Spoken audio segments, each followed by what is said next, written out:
Napakaganda pong kasabihan. Sabi, positive people also have negative thoughts, but they do not let their negative thoughts to control them. Ang ganda po, no? Kahit na ang mga pinakamasaya, pinakapositibong tao, may naiisip din na masama yan. Pero ang pagkakaiba, hindi nila hinahayaan ang kanilang mga masasamang naiisip na kinokontrol o sinasakal sila. Lahat naman po tayo, hindi po ba? Gusto natin na maging masaya ang ating buhay. Pero ano ang nagiging hadlang ng iyong masayang buhay? Yung iyong pangit at masamang pag-iisip. Napakaganda po ng tanong ni Jesus dito sa mga Pariseo na nakasaksi ng himala at milagro. Isipin nyo na po na itong taong paralitiko, pilay, hindi makatayo, nang pinatawad ni Jesus ang kanyang kasalanan, bigla itong tumindig, bigla itong tumayo, bigla itong bumuti, bigla itong lumakas. Pero ano ang nasa saloobin, anong nasa isip ng mga Pariseo? Sabi nila, sino ba naman ito na nakakapagpatawad ng mga kasalanan? Masama ang kanyang ginagawa, hindi tama ang kanyang ginagawa. Ang ganda na po na nangyari, hindi po ba? May milagro na silang nasaksihan, pero ang sama pa rin ang kanilang isip. Kaya ano ang sabi ni Jesus? Bakit ganyan kayo mag-isip? Why do you harbor this bad and evil thoughts? At maganda din pong itanong yan, hindi po ba sa atin? Bakit ba sa dami-dami ng mga milagro at himala at pagpapalang na binibigay ng Diyos sa iyo, bakit hanggang ngayon ang sama mong mag-isip? Bakit ang pangit ng iyong paningin at pananaw sa buhay? Opo, hindi natin maiiwasan yan. Dahil pumasok ang masama sa ating buhay dito sa mundo, ang demonyo, ang dyablo, siya ang bumubulong sa iyo, siyang nagpapakita, siyang nagtatanim ng mga masasamang kaisipan dyan sa iyong loob. Pero ang tanong ngayon, paano natin gagawing positibo ang ating pag-iisip? Paano natin maaalis ang ating negatibong isip? Tatlong bagay lang po ang gusto kong tandaan nyo. Sa susunod na kayo ay makakapag-isip ng masama o pag pumapangit na ang iyong pananaw sa buhay. 3 things that you should do to remove your negative thinking. Unang-una po, huminto ka at magpasalamat. Tandaan niyo po ito mga kapatid. When you are thankful, it is so difficult to become negative. Pag nagpapasalamat ka, mahirap na sabayan mong galit ka. Kung nagpapasalamat ka, hindi ka maiinggit. Kung nagpapasalamat ka, hindi ka matatakot. Pag nagpapasalamat ka, hindi ka malulungkot. Bakit negatibo ang pag-iisip ng mga Pariseo? Kasi wala silang pasasalamat sa Diyos. Kung nagpasalamat lang sila na ang tao ay biglang gumaling, di ba hindi na sila makakaisip ng pangit at masama sa ginagawa ng ating Panginoon. Kapag nag-iisip ka ng masama, yan ang unang-unang gawin mo. Magpasalamat ka sa Diyos. At makikita mo na ang buhay mo gaganda. Alam niyo po, kapag nagising kayo ng ganito, bless kayo. Tandaan niyo po, ha? Pagkagising niyo ng umaga, kung meron kang kama, bless ka. Kung nagising ka, nakakakita ka pa, bless ka. Kung nagising ka, merong pagkain kahit na tinapay dyan, bless ka. Kung nagising ka, meron kang sasakyan, bless ka. Kung nagising ka, meron kang pera kahit na kakaunting kusing, bless ka. Kung nagising ka, meron kang pamilya, meron kang kaibigan, meron kang kamag-anak, meron tumutulong sa'yo, bless ka.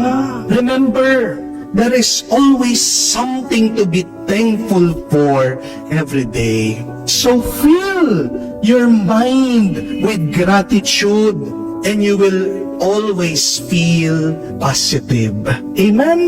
Pangalawa, pag nagiging negatibo na ang iyong isip, kailangan burahin mo yan. You have the power to cancel your negative thoughts. Burahin mo ang masama mong naiisip. Mga kapatid, tandaan niyo po na hawak-hawak natin ang remote control ng ating buhay. At dyan sa iyong remote control, may delete button dyan. Pwede mo naman burahin pag ayaw mo yan, pag pangit yan, kung nakakasama sa'yo yan. Kung nga ang Diyos, kaya niyang burahin ang kasalanan ng tao, pati din po tayo kaya nating burahin yung masama na ating naiisip at yung masama na nagawa ng ibang tao sa atin. Ano po ang ating pinagdarasal sa Ama namin? Patawarin mo kami sa aming pagkakasala, kamukha ng pagpapatawad namin sa mga nagkasala sa amin. Tingnan niyo po, kung papatawarin mo yung ginawang masama ng ibang tao, papatawarin ka, i-erase, buburahin, lilinisin ng Diyos yung din mga masamang ginawa mo. Ibig sabihin, magiging positibo, magiging payapa, magiging malinis muli ang buhay mo. Remember this, if you entertain bad thoughts, they will stay. Bakit hindi umaalis yung mga pangit mong naiisip? Kasi hinahayaan mo silang manatili sa iyo. Kasi ine-entertain mo sila. Kasi pinapansin mo sila. Kung hindi mo sila papansinin, sa tingin niyo po ba mananatili yan? Di ba hindi? Kamukha sa isang tao o sa isang bisita. Pag hindi mo ini-entertain, hindi mo pinapansin, ialis din yan. Lalayo yan. Hindi mananatili yan. Kaya nananatili ang mga negatibong naiisip natin kasi napakabait natin sa kanila. Kasi hinahayaan natin na manatili sila sa ating mga isip. If you do not want these negative thoughts, then see them to the exit. Then kick them out. Then remove them. You have the power to do that. Alam niyo po, nakakatanggap din naman ako ng mga negatibong comment sa Facebook, sa YouTube. Yung mga iba nga, hindi naman mababait yung sinasabi sa akin. Napakasakit po nilang manalita. Minumura pa nga ako eh. Siyempre dahil tao din po ako, nagdaramdam din, nasasaktan, naapektuhan. At kung minsan nakikita ko po ang aking sarili, pag triggered ako, pag apektado ako, mag-uumpisa po ako mag-type din. Magsusulat din po ako ng masamang comment, magre-reply ako. Pero, salamat sa Diyos, sa grasya ng Panginoon, bago ko po isend, binubura ko po. Nagpapasalamat po ako sa Diyos na meron pong delete button. At dahil po doon, nagkakaroon ako ng kapayapaan sa aking isip. Baka naman kaya hindi ka masaya at payapa kasi hinahayaan mo na tumakbo yung mga negatibong pag-iisip mo sa iyong damdamin. Tandaan niyo po, ano man ang ating nasasabi nag-uumpisa sa isip, ano man ang ating ginagawa nag-uumpisa sa ating pananalita. Another good way to clear our mind is to always pray.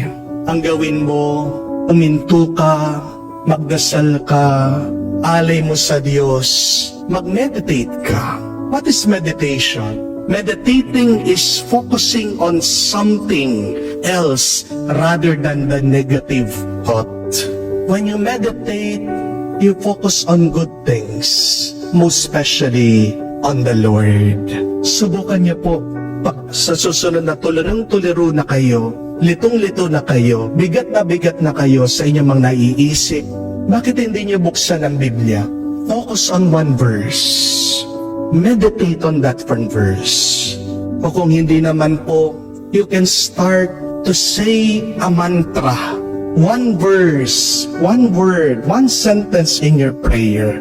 Ako po, pag bigat na ako, nalulungkot ako, napapagod na ako, nangangawit na ako, nalilito ako sa buhay, madalas ang paulit-ulit na sinasabi ko po, just to clear my mind, just to give me peace, sinasabi ko po sa aking dasal, come Holy Spirit.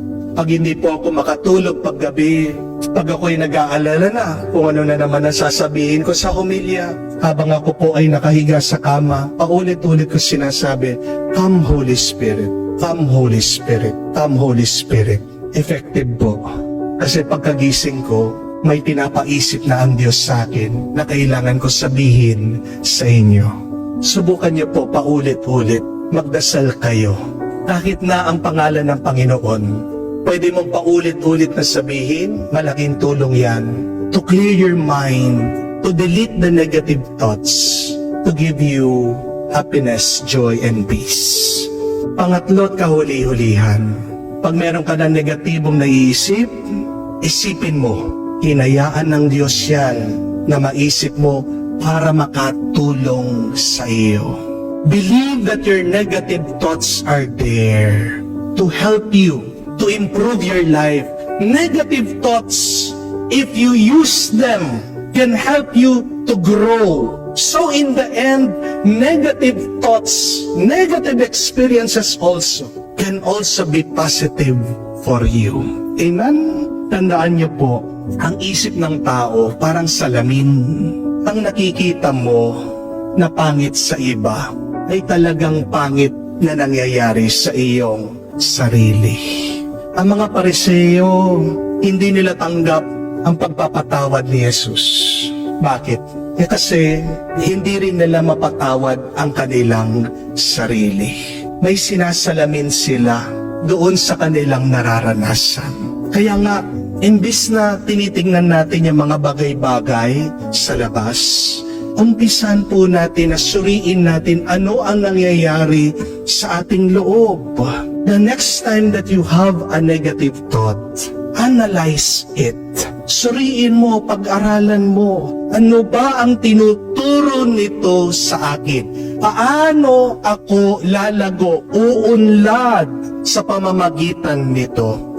Understand, my dear friends, that your negative thoughts can help you to grow. Kaya nga, sa susunod kong iniisip mo, pangit ko, anong tinuturo niyan? E di magpaganda ka. E di ayusin mo ang sarili mo. Sa susunod pag iniisip mo na, wala talaga akong kwenta. E di magsipag ka. Gawin mong mahalaga ang iyong buhay. Make something up out of yourself. Turuan mo ang iyong sarili to have a skill para maging kapaki-pakinabang ka. Sa susunod na sasabihin mo na, di naman talaga ako marunong di mag-aral ka ng mabuti. Kung sasabihin mo na wala talagang pag-asa di lumapit ka sa Diyos. Dahil ang Diyos ang pag-asa natin. Ang mga negatibong karanasan ay tulong din ng Diyos para mapalapit tayo sa Kanya. Magandang itanong, saan ba ako dinadala ng aking mga negatibong pag-iisip? Saan ako gustong dalhin ng Diyos?